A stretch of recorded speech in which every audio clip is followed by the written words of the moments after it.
What's up, everybody? Welcome to the Think Podcast. Maybe New Zealand's one number podcast here in Aotearoa. We don't know yet, but maybe we'll see in the future. We're back again with another episode. We're super excited for what is to come. We have a great guest lineup with us today. We're a bit out somewhere else, so we're pretty excited. Before we get into it, a couple of announcements. First of all, we're on all platforms. We're on podcast, Apple Podcasts, Spotify, and YouTube. So if you haven't already, go ahead and subscribe, like, comment down below, and let us know your thoughts on the podcast and what you want to see. We drop content every week, so make sure you check out our podcast on the daily. We're trying to get up there, so if you haven't already, please subscribe, comment down below, and let's get the movement going. Without further ado, let's get a red carpet warm welcome ready to Johnnie Timu here with us today, director for Brown Pride. What's up, brother? How's it going? What's up? Shop for having me on. Oh, bro. That's great to be here. Thanks for letting us actually, use Brown Pride, be here to record this potty. It's the first time we're out, actually, different environment if you guys can't already see, so, we're excited. It's always been always wanted a podcast to come here and just see how it is. And it just makes sense because you're fencing podcast and this is as real as it gets. You can hear the trucks in the background outside. Yes, sir. You probably hear people walking in and out, but that's as real as you can get. Yeah. Mean, bro. We'll get the opportunity and time for you to go ahead and give us a quick introduction, bro. Just give us your name, where you're from, and I guess the question of the day: what is your favorite food? My name is Johnnie Timu. I'm on descent. I hail from Manurewa here in South Auckland. My mom is from South Auckland, Savai'i, and my dad is from Whaliwha and Upolu.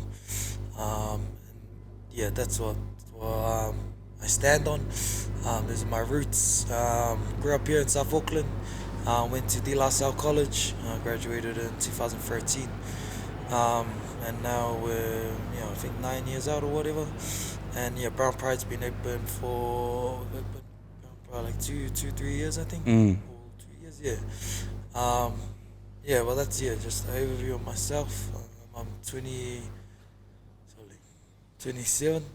Yeah, 27 years. 27 young. Yeah. It's a blessing to be here and a blessing to have you in our space as well. Bro. Appreciate it, bro. Favorite food. Favorite food would have to be my mom's curry. Yeah, can never go wrong with your mom's cooking or family cooking. Yeah, it's favorite food. Yeah. I like it. Chicken curry? Yo, chicken. Have to. Let's go. Chicken, sometimes lamb if you're feeling a bit rich. Yeah. But always chicken all day. Yeah. Love it, bro. Love it. Guys, Johnny's being a bit modest here today. Not only the director, and there's also a couple of you guys that are basically the three main founders of Brown Pride, correct? Yeah. There's just 6 mates, and 3 of us are here full time now. They're at the back doing work, and two others that we're trying to get full time here hopefully soon.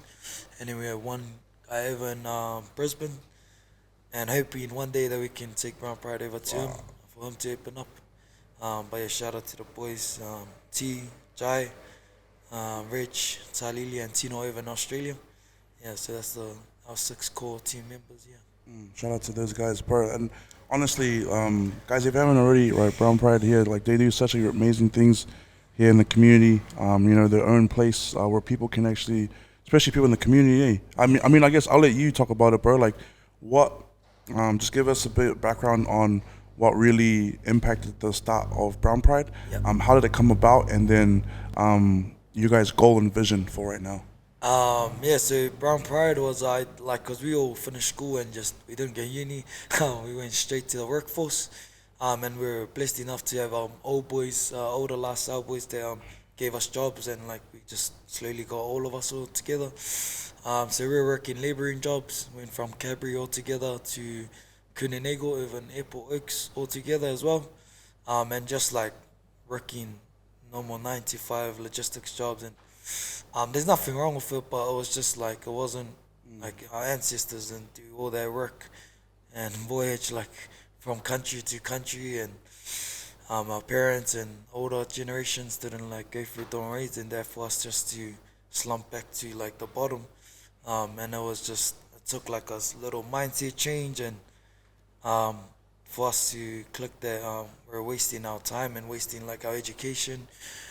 We're blessed that our parents like put us into good school and um, we got like an education and things like that. Mm. Yeah, so yeah, it took like finding out I was having a son. My son's 5 years old now. Just started primary school. Shout out to my son Messiah's team. But yeah, he was. Once I found out like I was having a son, I sort of was trying to think like shit. Like if I was to get fired from Cadbury or if I was to leave Canego or anything like that, there's nothing that I can leave for him to step into. You know. So yeah, and I sort of started trying to explore different ideas or things that I was good at, and then um, thinking of ways to utilize the boys' skills and see how we can all somehow work together. Because I like the buzz, like that we're working together, but I just hated what we were doing, like emptying containers and pickpacking. Mm. Wasn't the greatest job, even though it was good money and paying the bills and whatnot and buying us boxes for the weekend. It wasn't like what we wanted to do. Yeah, it wasn't that buzz. So, um, yeah, we sort of just put our ideas together and slowly start chipping away at it. Heaps of failures at the beginning and still failing today. But yeah, we're slowly making progress. Um, but yeah, I wouldn't have thought that like, cause we drink every Friday at my house. Oh, not my house, my mom's house. And we're just like after work, all of us will go straight to my house, drink, and just one random Friday, I just thought I'll push the idea to the boys, and just had a whiteboard out, and they all just asked them if they could come in my sitting room, and like like that's if you're in the sitting room, that's like your mom's space. Like you didn't mess around with the sitting room, and yeah, I had the whiteboard up and different ideas and things, and just told the boys, oh, I think I wanted to start this, and I want to know if he's will be keen to back it, cause I can't do it without you. And yeah, all of them were like, yeah, we're keen. We'll just go on your lead. And yeah, that was probably 6 years ago now, and yeah, it's just been going ever since. Yeah, Bro, that's mean, bro. 100%. Bro, honestly, um, looking back at it, like, can you see, like, did you ever think you could get this far? Like, when, like looking back now, like to your younger self, like, oh man, like, did you ever see yourself, oh, bro, like, this actually became something, yeah, yeah. like, for the community? Nah, like, oh, in a way, yo, and then in a way, like, I didn't see it this fast. Like, I knew it would come one day, but I was thinking, oh, probably in my 40s, or if I'm lucky, my 30s. But to have it happen within like a span of 5 years or so, was pretty buzzing. And um, yeah, even till today, I still like wake up, I'll come here and like be working with my boys and be like, how the hell did this happen? Or like at nighttime when we clean up and stuff and just looking around and just like, where the hell did this come from? Like, what the hell's going on? And yeah, sometimes it feels like a dream. And as cliche as it sounds or overused as it is, yeah, sometimes it feels like it's a dream.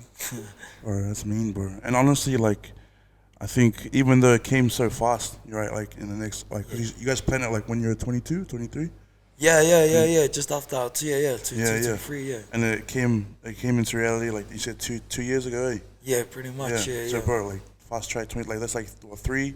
Yeah, 3 years, bro, and then yeah, dream came yeah. true, bro. That's honestly mean, bro. But I Yeah. think the real realizing is, I guess, just talk to us about, like, because it probably wasn't easy, bro. You know, hey, Yeah. like, I don't know, like, I wouldn't know, but for your experience and your boys backing Yeah, up, yeah. like, talk to us about the work and effort you guys had to put in through to actually make it a reality, the dream. Nah, yeah, it was like it's like anything. Like you started in the beginning. You know, it's always hard. Like probably same with your podcast, especially because you're by yourself. That's pretty hard.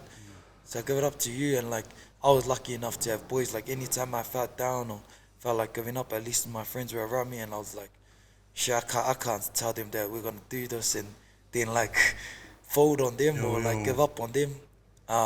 It's easier if I just held it to myself, but because my boys already made a promise or agreement that we'll do this, I could never give up on them. And these early stages were hard, and like when we first kicked off like 2 years ago or whatever, it was cool starting, but it was like the more pressure. It was like we weren't learning, but they say there's a saying pressure makes diamonds, and like we went from a boot camp of like 20 something people to the next one 50 something to the next one over 100, and like it was just getting busier, but at the same time we were like it was good because it was keeping us learning and learning to adapt to like new crowds and bigger workload.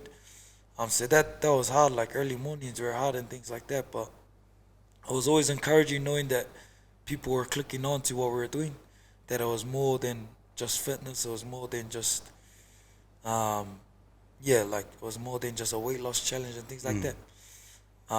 And it was a blessing and encouraging to see people like jumping in. If anything, those early days were hard, but I was blessed enough to have good friends around me. They were always supportive and kept me accountable to what I promised or what I said. Love it, bro. Love it. I think 100% agree with what you said. I 100% believe like if you have a good support system around you, especially a good decent group of boys that want to back your dreams.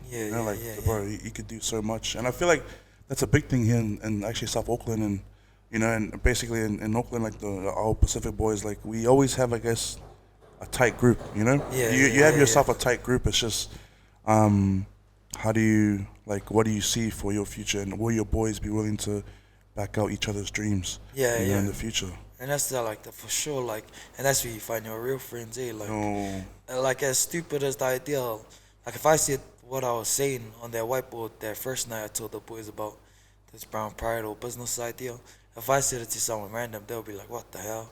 Cause even me, I'm like, when I think about it, I'm like thinking like, what the hell is that? Like they had no structure, arts, getting arts, fitness, and all of that into one place. They had no structure, no proper planning, no this is the goal, then this is the goal. It was just like a bunch of shit on a whiteboard, and to look back at that and know that my boys trust me. That differentiates friends from real usos. Those guys, even though it was dumb and it looked like a mess, they were just like, yep, let's do it. We trust you, we'll do it. And I'm just blessed that those guys back me, and they still back me till today. So mean, bro. I mean, there's day ones with you, bro. Because I totally agree with you, bro. Especially in the society that we live right now, especially the world we live in, especially now in New Zealand, sometimes it's kind of hard, especially with social media and stuff influencing the next generation. It's kind of hard to see, who your friends are right now, who are not your friends, or who are your friends just because it seems like a good thing to do, or who's your friend just because, you seem like you have things going for you, Because you have those people who come up later and be like, oh, bro, All of a sudden, your cousins or your usos and shit. I think social media plays a massive part. You could have 1 million followers and then have 100 friends, but then 10 real people, or things like that. You think you're surrounded by all these people, but they're just people. They're not friends. They're not day ones. They wouldn't take a bullet for you. And understanding that as you grow up, that we're surrounded by people, but doesn't mean they're your friends. Doesn't mean they're your enemies either. And that's I'm just blessed that we have day ones, and I think a lot of people need to realize that. Make sure you got that circle that you can trust, and if you don't, then you gotta figure it out, because sometimes life gets too hard to do by yourself. Hard, bro. 100%. Bro, honestly, when you're talking, bro. One thing came to my mind, it's that saying, if you want to go fast, you go alone. But if you want to go far, you go together. You know what I mean? And that's a cool thing I like about the brand that you guys have, and the things that you guys are doing, because it's basically all about the community, you guys focus on the community, trying to grow the community and your guys' own community, and not only apart from benefiting from it, bro, it's just building a strong culture. I believe. For sure. It's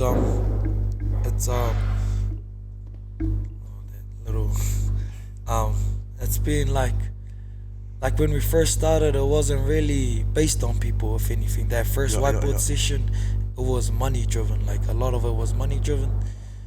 And then once we realized that it's about the people, and we changed our focus more about in the first one, it was a business but it was like our money was our main focus. Or when we changed our focus to looking after people, then the blessings fell through, and everything popped off from there. Yeah, yeah. Bro, that's mean, bro. I mean, to get quick, just give us a quick sum up of like where did the name, Brown Pride, or what, like how did that come about, or just the what Brown Pride means to you guys and why you guys named it the brand Brown Pride. It was probably knowing like our audience, and knowing that we wanted to be for our people and like empower them through fitness and stuff like that. Um, I think that was we knew it had to be something like Pacifica or something like that.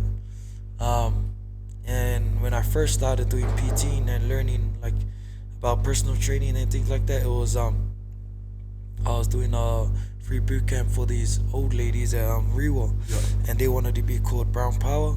And I was like, oh no, like I don't want it to associate it with Black Power and things like that. And then I heard a song from Poeta called Brown Brother, and it talks about like the history of Polynesia and Pacifica people, and Yeah, yeah. then I sort of put the two together, and just came up with Brown Pride, and that was like years ago. But like all it was just to empower Pacifica people to be proud of being brown, because sometimes it's especially not as bad anymore, but it used to be like if you're brown that's like a bad thing. It was more just trying to make a good thing and being proud of it. Yeah. Mean, bro. I like it. I like it. That's mean. I guess going off that, and you guys don't really not only focus on fitness, there's a lot of other things you guys do as well. Yeah, yeah. Yeah, Brown Pride, eh? Like being six guys, like we all had like different talents and things like that. Like we had our sporty boys, and then we had our guys that liked art and were mean designers and mean drawers and good musicians within our the group of six. So like Yo, I like fitness, Talili and Tino liked fitness, and Tino liked design, Jairus was good designer, and then Ridge was good at music, and then T, which was my right hand man, my best mate, he was the brains, like the mature guy. So like we had fitness and arts, and it just made sense to make a music studio, especially because Reg he loves his music. Oh, we all love music, but we're not as talented as him. Like he could bust freestyles for days at those street ups. So like it was cool to give him a space to do his thing, and then the boys that were good at design were like, oh, you can do our merch. So they done our merch. The guys that are good at fitness will run our fitness, and then T being the mature guy, he does all the admin, all the back work, all the accounting, all the emails, all those serious things. Where the rest of us, we don't like sitting at a computer and doing that thing. Like, yeah, but he's like doesn't mind it, and he's good at it. So we're sort of sticking to our lane, bro, that's mean. but all like Just like using everyone's own strengths and then putting it together, eh? yeah, pretty much. Bro. And it's buzzing that we have it like all in one place. Like yo, we're recording in a barber shop, Yo, and though it's not like none of us are good at cutting, but like we just know that as a barbershop is something special to like us as well. hard. You always appreciate a good cut and good yarn with the barber or whatnot, and yeah, so it's been a blessing to have like the barber shop, our merch room at the back, our music studio there as well, and then the gym. Yeah, so it's Bro, buzzing. that's mean, bro. Yeah. Bro, that's so mean. I think, bro, for everything you guys accomplished, bro, it's like, and I guess seeing where it could go, bro, I feel like it's gonna go far as well. Like I think a lot of people are backing you guys up, and a lot of people are like supporting the movement, and it's so cool to see. I guess like the group of boys that you guys are with, and then seeing how that's transforming into something amazing. Yeah. Helping the community out, bro. Yeah, and it's like it's second nature to Pacifica and Poly's. Like we're hard workers, 100. and like Pacifica people are like some of the strongest people, and like so we're naturally made for the gym. It's just we hate fitness. Like we hate it, but we got the strength and we got the hard work. And it just makes sense that we have our own gym where we can excel and push each other, and we're like our culture is like we can bust us singing as a family like nothing. It's normal as, and so why not have a studio for our people and things like that? And like we were the ones that came up with patterns and like all these Balangis doing our patterns on their skin and tattooing and stuff like that. So why not have our own design and our own merch? And like even with barbering, I feel like everyone knows that like around the world that blacks are like the best like car barbers. They're just natural on here, and that's same with Pacifica. Like we're picking up on that skill. Like no, not trying to push down like any Palangi cutters, but like if you know, you know. Like blacks are the first ones to make barbershops like a big thing and a good buzz, and it just it's just like it's like I say, like a second nature to our people, and at the same time, it just makes sense. Yeah, like it makes sense to have all this because this is what we're good at. Bro, so I agree with you, bro. I talked about it in my previous podcast, but I always tell people on podcasts, like, I honestly believe that, like, we've been blessed with so much talent, and sometimes we stop ourselves from using that talent or growing that talent. Just like what you're saying, like, if we think about back then, like, our creativity, ingenuity, our mind, and, like, just the way we did things before technology came, like, we were already pretty advanced, bro. For us, you know what I mean? Like doing everything ourselves, like thinking of ways to do things, and bringing it back now to this day, in society. Which I'm gonna like following up on the follow up question. Why do you think this next generation coming up, bro, like kind of lacks that sort of drive or passion with so much opportunities that they have now? Yeah, I think it's just like if anything, I was on a podcast before and I said it as well, and like it got hit back with controversy as well. It's like the older generations they're hard workers. They like coming from the island, no English, no job, no anything. They had their hard work ethic, and then it's like the next generation had a better the next step. Then the next generation had the higher step. The more higher you go, and like the further you are from foundation and like rock bottom, then the harder it is to like figure out that the hard work ethics that our older gens had. And like I'll say hand on heart, like I'm not as hardworking as the generation before me, my parents. Like seeing them, they work rate. I was like, shit, we're nothing compared to them. Like, 100%, bro. like for them to get a house, for them to like get a job, and then like clothes on our back, food on the table. I'm like, shit, I struggle to get food on the table. And like I've already got the platform that my parents have set for me, and like even though living way like living expenses is getting more and more, More like and more higher, bro. our work rate should be moving with that, but I noticed like without the gens coming up, like it's like the gap's getting It's bigger. getting bigger and bigger, bro. Like, and I give it up to the older gen, like, and like they're the hardest workers, and like I said before, like I think a lot of us are using the excuse of working smart, but for real, it's just laziness. Like, there is a little sense of working smarter with new technology, but a lot of us are like not working as hard as our parents did or the older gen did as well. Bro, 100%, bro. The first thing that comes to my mind when we talked about that is, you see that saying on TikTok when the Easy Times quote. Yeah. Remember that one? It's like, what was it? We hard men create, easy times. Yeah. Or strong men create easy times, or hard men create easy times. Easy times create weak men. Weak men create easy times, and easy times create that type of saying. Yeah. It is true. And 100%, bro. Because honestly, it's just weird to see, like for me, bro, when I go out and see like, and I'll even catch myself doing it sometimes. It's like we were blessed with the amount of the numerous unlimited opportunities and potential we have, but I guess we're kind of complacent. Like we want to, stay.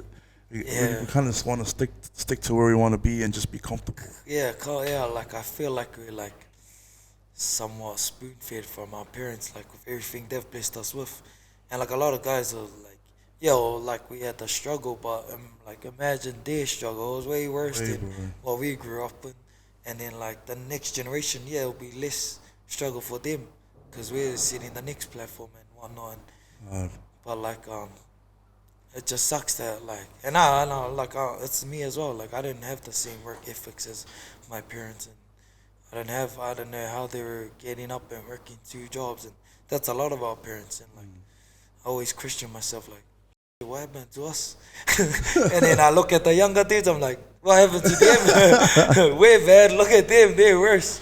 Like there's a lot of like free things that we do for the youth, and I'm always like, if I was their age, I'd be there because Or it's free. it's free But stuff. like these, like it's different. Like even though there's not much of a, there's like a 5 year or 10 year age gap of us and the new bunch of teens. It's like a massive difference, like 50 years difference or 100%. something. Bro, a 5 year difference, even though it's not that long, It's but it's a massive. massive Yeah, difference, yeah, yeah. bro. Because technology is just fast as social media is growing fast as. It's like like it's way different now. You know, Yeah. wow, Sure. that's mean, bro. Moving on to our next question, bro. What do you believe is New Zealand's greatest strength and weakness? Wow, that's a good question. I think our biggest strength is that we're hard workers and we're humble. At the same time, that's our biggest weakness. Is that we're humble and we're the humble part. If anything, like I've been to a few places, like around the world. Like I've been like to the islands, Australia, and even like Asian countries. Like we're real slow paced compared to everyone else, and like we're working hard, and I just feel like we're too humble. Like we're humble in a lot of areas and stuff that we're like good at, but how would you explain it? Yeah, humble is a strength and humble is a weakness. Like we hold back, especially Pacifica people. Like I'm talking about New Zealand as in South Auckland. To me, New Zealand Yeah. is South Auckland. I don't care about Christchurch or like any other place besides South Auckland. That's New Zealand. And for I think South Auckland is that we're humble. At the same time, that's our strength and our weakness. Like, Love yeah. it, bro. We're not big headed and stuff about anything we're doing, but at the same time, that like holds us back from From achieving what we want to achieving achieve, greatness. bro. Yeah. So true. Um, what would be one piece of advice you could give to yourself? Um, piece of advice I'll give to or like a younger self. Yeah, younger self or you right now? Um, to me right now, damn, like I think my biggest advice to my younger self would be like you're young, like just stop pressuring yourself too much. Stop holding anything in, and like yeah, I was like when I was younger, I was like holding a lot of emotions and putting pressure on myself. Now that I'm older, I like the pressure because I get too comfortable and like I've adapted to the pressure. And my advice to myself now is then get comfortable, like challenge yourself, look for the next challenge, then stay seated, keep moving. You never know when your last day would be. So make the most of each day, then sit around. Yeah. Yeah, if anything, now that I'm older, just like send me the challenges. Love it, bro. That's gangster. Last question, bro. What does authentic mean to you? Just being really, like over here, we're like here might look at Brown Pride like, holy shit, these guys are brainy, holy shit, these guys are flash dudes, or they were in uni, bro. We're like the most authentic and the most like I just normal ass people, like honest to God, like even like our members will be the first to know that we're like no different to anyone.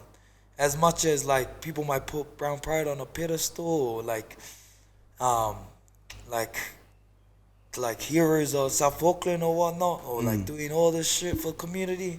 At the end of the day, bro, it's just like normal as authentic as they come. Like we're just a bunch of usus, like pretty much just a bunch of usus that are still like the kids and still mucking around, but just happen to be doing brown pride. Yeah. Like, if there's anyone listening, like, be authentic and be real, and shit will like just happen. Like, the more you fake it, like there's that whole fake it till you make it. There's certain places that you can fake it till you make it. Like, but at the end of the day, you only make it far if you're real with yourself and with those around you. Hard, bro. Yeah, that's the most 100%. authentic thing. I think fake it till you make it only gets you so far, bro. Yeah, hard, I mean, hard for sure. just we had to realize that ourselves is like, who are we? You know? Yeah. I like that, bro. 100%. Alright, yeah, that's mean that your podcast is called that, cause that's why like I enjoy. Like, I hate the podcast when they're like trying to be like the hero, the savior of the world or shit like that. It's me that's just like a real chill talking, more honest, and like I seen your guests as well. They all just like me, like average people. Like, yo, we're in our space, but at the end of the day, I go sleep as well, and I wake up and I'm just a normal human being like everyone else. Yeah, bro. I feel like that's the important part of being authentic. Like, anyone can have a say. Anyone can have something to say to help the community out, and especially you guys, bro. Like, our hats off to you guys. You know, even though you know, you guys do everything the best you guys can. I think you guys set the example for a great example for a lot of South Aucklanders here in the community. Like, to anyone can push and follow their dreams. Anyone can do, if they put hard work and have a good support system, bro. They can make it. And bro, our hats off to you guys for being that great example in the community to help the next generation, bro. Wow, yeah, 100% hats off to you guys. That's all I hope to be, is that people realize that you don't have to be like brainy or like a top dog or anything like that, or just be real and do what you do, and like don't change for anyone. 100%, bro. We done it, and if you see us, you'll never think that we own a business and own a gym and a barber shop or music studio, because we're just average ass dudes, just your South Auckland bloke, just getting by. Like, there's no big diplomas behind us or PhDs. Just born in South Auckland, raised in South Auckland. That's it, bro. That's it, 100%. So yeah, pretty much. Love it, bro. Hey, Johnny, thanks for having the time to be with us today and to do the podcast. We're grateful for, you know, you guys. Shout out to Brown Pride. We're grateful for the things that you guys do. If there's anything you want to say before we close the show off, bro? No, just shout for the opportunity, shout for coming out. You're doing a good thing, and if anyone watching, do the same as me. Just chase your dreams. Stuff what anyone says, block everyone out. Just chase it relentlessly, but with respect. 100%, love it, guys. That's it for episode today. We'll go ahead and put Brown Pride and put Johnny's details and their social platforms on the link below. If you haven't already, please subscribe, like, comment down below. Let us know what you guys think about episodes. We love feedback. We love what you guys have to say about it. And follow the movement. If you haven't already, we're on Twitter, we're on Instagram, YouTube, we're on TikTok. And if you haven't listened to our podcast already, Apple Podcasts, Spotify, and also on YouTube. Thanks again so much, guys. We'll see you guys next time for our next episode. But that's us. Sweet. Sure.